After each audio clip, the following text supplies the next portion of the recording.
In this video, we will give you the solution to exercise B.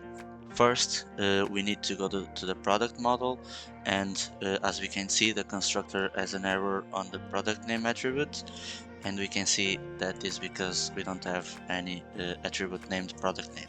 So we can add it just by it's a string type, and we just put the product name here, and the constructor is now correct.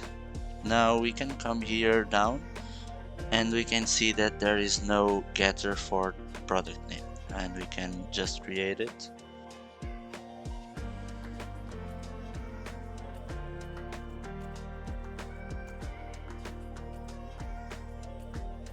Okay, now we have a getter and a setter for product name, and as you can see, product has no errors. The model has no errors. So we can move on to the product service implementation, where we find two errors.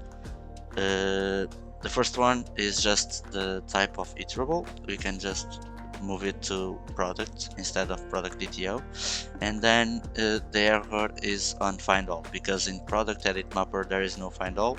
The find all function is on repository.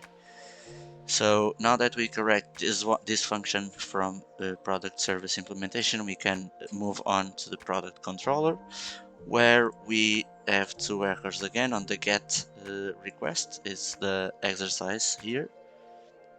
So we can change the iterable to product DTO now, because it's what we are going to show. It's only a DTO, it's not the actual model. And then we call here the product service function, the product service that calls the find all function. Okay, now that we correct everything, we can just run the project and see if it is everything correct or not.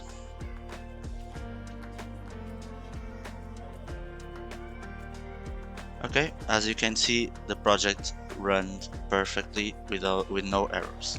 Now what we need to do is just go to Postman and call the functions, call the requests.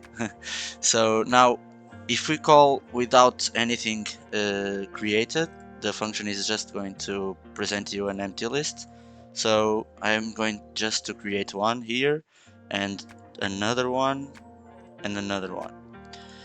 So we created 3 products, and let's see if we can get all of that in here. So yes, as you can see, all the 3 products were created and presented by the GET request. Everything is now working, and I hope you understand it all.